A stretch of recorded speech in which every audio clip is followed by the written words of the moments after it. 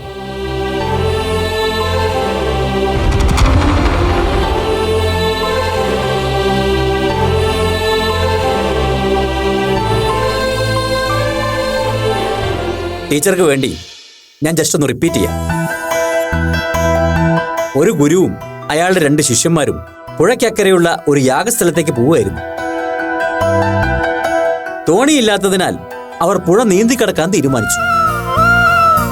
ഈ സമയം സുന്ദരിയായ ഒരു യുവതി അവർക്കരികിലേക്ക് വന്ന് തന്നെ കൂടി പുഴ കടക്കാൻ സഹായിക്കണമെന്ന് അവരോട് അഭ്യർത്ഥിച്ചു. സത്യത്തിൽ ആ സുന്ദരിയെ സഹായിക്കണമെന്ന് 2 ശിഷ്യന്മാരുടെ മനസ്സിലുണ്ടായിരുന്നു.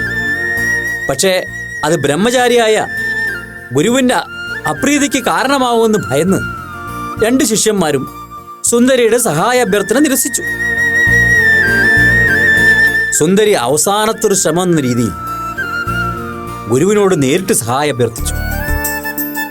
ഒട്ടും മടിക്കാതെ ഗുരു പറഞ്ഞു, എന്റെ തോളി പിടിച്ചിരുന്നോളൂ, ഞാൻ നിന്നെയും കൊണ്ട് ഈ പുഴ നീന്തി കിടന്നോളാം. ഗുരുവിന്റെ വാക്കുകൾ വിശ്വസിച്ച യുവതി ഗുരുവിന്റെ തോളി ചുറ്റിപ്പിടിച്ചിരുന്നു. അയാൾ അവളെയും കൊണ്ട് നിഷ്പ്രയാസം പുഴ നീന്തി കിടക്കുകയും ചെയ്തു. ശിഷ്യന്മാർക്ക് കടുത്ത നിരാശയും ഗുരുവിനോടൽപ്പം അസൂയയും തോന്നി. ബ്രഹ്മചാരിയായ ഗുരുവിനെ ഭയന്നാണല്ലോ താങ്കൾ ആ സുന്ദരിയെ കൈയൊഴിഞ്ഞത്. എന്നിട്ട് ഗുരു ആ അവസരം മുതലെടുത്തിരിക്കുന്നു. യുവതിയുടെ സൗന്ദര്യത്തിന് മുന്നിൽ തന്റെ ബ്രഹ്മചര്യം പോലും ഗുരു മറന്നിരിക്കുന്നു എന്നവർ മനസ്സിൽ കുറ്റപ്പെടുത്തി. പുഴയ്ക്കക്കരെ എത്തി യുവതിയെ അവരുടെ വഴിക്ക് വിട്ട് ഗുരുവും ശിഷ്യന്മാരും അവരുടെ യാത്ര തുടർന്നു. അപ്പൊ ഒന്നാമത്തെ ശിഷ്യൻ അല്പം പരിഹാസരൂപേണ ചോദിച്ചു, ഗുരുജി, സുന്ദരിയായ ഒരു യുവതിയെ ബ്രഹ്മചാരിയായ അങ്ങ് സ്വന്തം ശരീരത്തിൽ ചുമന്നത് തെറ്റല്ലേ എന്ന്. ഞങ്ങൾ പോലും അവളെ ഒഴിവാക്കിയത് ഞങ്ങളുടെ ബ്രഹ്മചര്യം നഷ്ടമാകുമെന്ന് ഭയന്നാണെന്ന് രണ്ടാമത്തെ ശിഷ്യനും പറഞ്ഞു. അപ്പൊ രണ്ടുപേരും നോക്കി ചിരിയോടെ ഗുരു പറഞ്ഞു, അങ്ങനെ സംശയിക്കണ്ട. എന്നേക്കാൾ ആദ്യം നിങ്ങൾക്ക് നിങ്ങളുടെ ബ്രഹ്മചര്യം നഷ്ടപ്പെട്ടു കഴിഞ്ഞിരിക്കുന്നു എന്ന്. അതെങ്ങനെയെന്ന് അമ്പരന്ന് ചോദിച്ച ശിഷ്യന്മാരെ നോക്കി ഗുരു ഒന്ന് ചിരിച്ചു. എന്നിട്ട് പറഞ്ഞു, എന്നേക്കാൾ കൂടുതൽ ദൂരം നിങ്ങളാണ് ആ സ്ത്രീയെ ചുമന്നത്.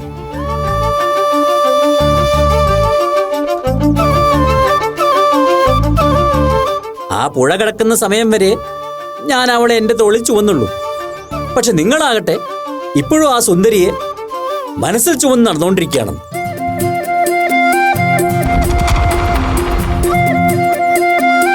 ഇനി ആരാ അവളെ ഏറ്റവും കൂടുതൽ ദൂരം ചുമന്നതെന്നും ആരുടെ ബ്രഹ്മചര്യമാണ് അതുകൊണ്ട് നഷ്ടപ്പെടുന്നതെന്നും ചിന്തിച്ചു നോക്കൂ. ഗുരുവിന്റെ ചോദ്യത്തിൽ എളിഭ്യരായ ശിഷ്യന്മാർ തങ്ങളുടെ തെറ്റ് മനസ്സിലാക്കി. ഇനി പറയൂ, ഈ കഥയിലെ ശിഷ്യന്മാരെ പോലെ നമ്മളും അനാവശ്യമായ സംശയങ്ങളും ആശങ്കകളും കള്ളത്തരങ്ങളും മനസ്സിൽ ചുമന്ന് നടക്കുന്നതല്ലേ നമ്മുടെ യഥാർത്ഥ കുഴപ്പം? അതെ അതെ അതെ. നമ്മൾ നമ്മുടെ കർമ്മം ആത്മാർത്ഥമായിട്ട് ചെയ്യുക. മറ്റുള്ളവർ അതിനെക്കുറിച്ച് എന്ത് ചിന്തിക്കുന്നുവെന്ന് ആശങ്കപ്പെടാതിരിക്കും. അതാണ് ഈ കഥയിലെ ഗുരു നമ്മളെ പഠിപ്പിക്കുന്നത്. എല്ലാവർക്കും കഥ ഇഷ്ടമായോ?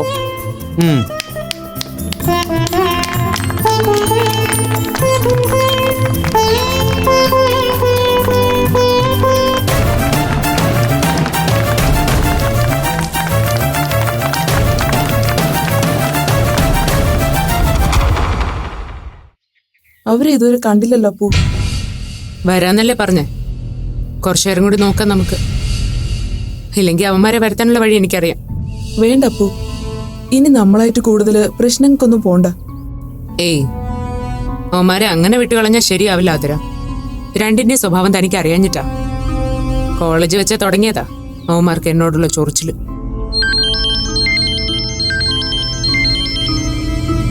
ദക്ഷ മാഡോ? ഹലോ. ആ മാഡം. ഇല്ല, വന്നില്ല. ഞങ്ങള് വെയിറ്റ് ചെയ്യാം. ഇല്ല, അങ്ങോട്ട് വിളിക്കാൻ പോകുന്നില്ല. എന്താ അവരുടെ പ്ലാൻ എന്ന് അറിയട്ടെ. ശരി മാഡം.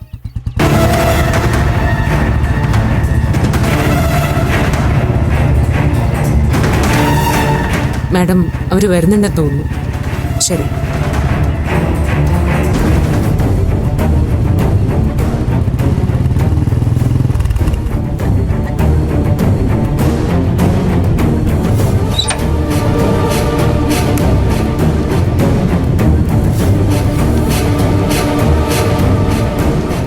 സോറി അപ്പു, ഞങ്ങൾ അല്പം ഒന്ന് ലേറ്റായി. അല്പമല്ല, ഞങ്ങളിവിടെ പോസ്റ്റ് ആവാൻ തുടങ്ങിയിട്ടേ അരമണിക്കൂർ കൂടുതലായി. ഞങ്ങൾ എന്താ ലേറ്റായെന്ന് അറിയാപ്പോ. ദേ ഇവനുണ്ടല്ലോ, ഈ സാംകുട്ടി, ഇവൻ ഇതുവരെ ഈ പെൺകുട്ടികളോട് മാപ്പ് പറഞ്ഞിട്ടില്ല. പെൺകുട്ടികളോട് മാത്രമല്ല, ആരോടും മാപ്പ് പറഞ്ഞിട്ടില്ല, എൻ്റെ അപ്പനോട് പോലും. അങ്ങനെയുള്ള ഈ നിഷ്കളങ്കനോട് താൻ മാപ്പ് പറയണമെന്ന് പറഞ്ഞപ്പോ ഇവന്റെ പിഞ്ച് ഹൃദയം വല്ലാതെ അങ്ങ് പിടഞ്ഞു പോയപ്പോ പിന്നെ ആ പിടച്ചില് മാറ്റാൻ വരുന്ന വഴിക്ക് ബാറിൽ കയറി 3 ബിയർ അടിക്കേണ്ടി വന്നു.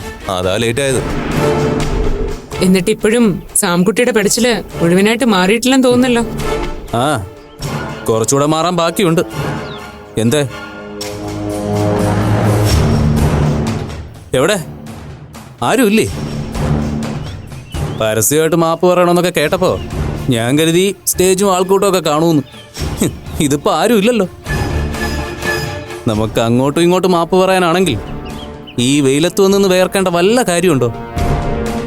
വല്ല ഹോട്ടലിലും റൂമെടുത്ത് 2 ചിൽഡ് ബിയറൊക്കെ നുണഞ്ഞ് മാറി മാറി മാപ്പ് പറഞ്ഞ് പൊളിക്കായിരുന്നല്ലോ, അല്ലേ അളിയാ?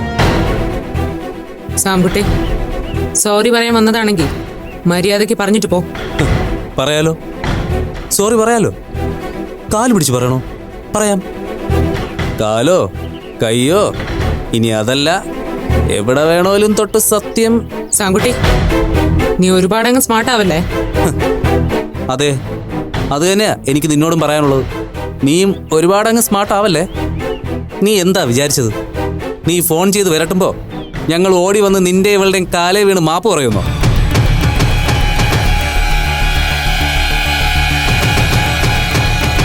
മോഹം കൊള്ളാലോ മോളെ. വരാന്നേ, ഇവനടുത്ത് ഞാൻ സമ്മതിച്ചതേ നിന്റെ ഈ സുന്ദരിക്കുട്ടിയെ ഒന്നുകൂടി കാണാൻ വേണ്ടിയാ. കാണും തോറും ഇവളോടുള്ള ഇഷ്ടം എനിക്ക് കൂടിക്കൂടി വരുവാണല്ലോ, അല്ലടാ അരുണേ? എന്ത് ചെയ്യാനപ്പോ? ഇവനോട് ഞാൻ ആവുന്നത്ര പറഞ്ഞു നോക്കി ഇവളെ അപ്പു ബുക്ക് ചെയ്തിരിക്കുകയാണെന്ന്.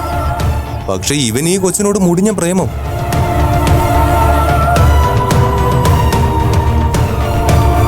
ശരിക്കും ഐ ലവ് യു.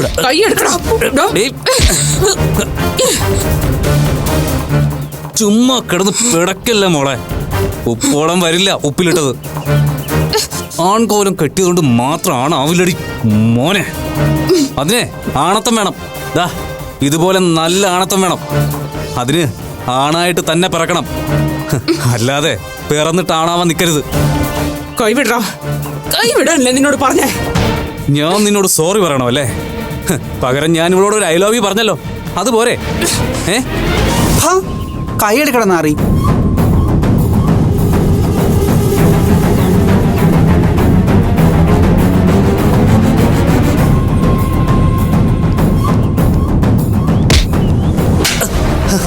നീ ആണോടോ ഊളെ ഇവരെ ആണത്തം പഠിപ്പിക്കുന്നത്? ഇത് ആണത്തമല്ലടാ, ഊളത്തരവെന്ന് പറയും. നല്ല തന്തയ്ക്കും തള്ളയ്ക്കും പിറക്കാത്തതിന്റെ കേട്. അവിടെ നിക്കടാ. രാജകുമാരൻ പോവാൻ വരട്ടെ, രഥത്തിൽ നിന്ന് ഇറങ്ങിയട്ടെ. നിങ്ങളാരാ? ഞാൻ ആരാന്ന് പറഞ്ഞാലേ നീ ഇറങ്ങത്തുള്ളോ? ഇറങ്ങടാ ഇങ്ങോട്ട്. ഇറങ്ങാനല്ലേ പറഞ്ഞത്?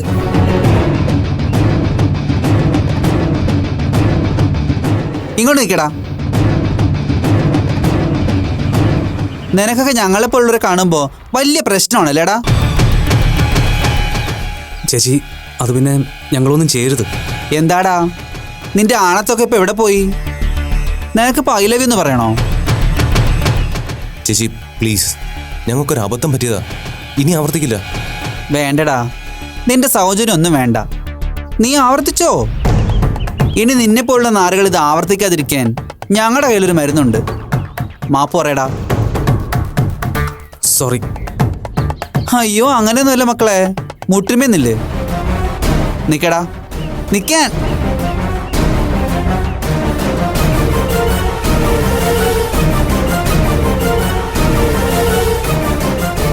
ഇനി ഏത്ത ഇട്ട് തൈ ഇങ്ങനെ പിടിച്ച് തല കുമ്പിട്ട് പറയണം, ഞങ്ങൾ ചെയ്ത തെറ്റാണ്, ഇനി ആവർത്തിക്കില്ലെന്ന്. പറയടാ. പറയാം. ഞങ്ങൾ ചെയ്തത് തെറ്റാണ്, ഇനി ആവർത്തിക്കില്ല. ഞങ്ങൾ ചെയ്തത് തെറ്റാണ്, ഇനി ആവർത്തിക്കില്ല. അങ്ങനെ മക്കൾ 101 തവണ പറഞ്ഞേട്ടെ. പറയടാ. ഞങ്ങൾ ചെയ്തത് തെറ്റാണ്, ഇനി ആവർത്തിക്കില്ല. ഞങ്ങൾ ചെയ്തത് തെറ്റാണ്, ഇനി ആവർത്തിക്കില്ല. ഞങ്ങൾ ചെയ്തത് തെറ്റാണ്, ഇനി ആവർത്തിക്കില്ല. ഞങ്ങൾ ചെയ്തത് തെറ്റാണ്, ഇനി ആവർത്തിക്കില്ല. ഞങ്ങൾ ചെയ്തത് തെറ്റാണ്, ഇനി ആവർത്തിക്കില്ല. ഞങ്ങൾ ചെയ്തത് തെറ്റാണ്, ഇനി ആവർത്തിക്കില്ല. ഞങ്ങൾ ചെയ്തത് തെറ്റാണ്, ഇനി ആവർത്തിക്കില്ല.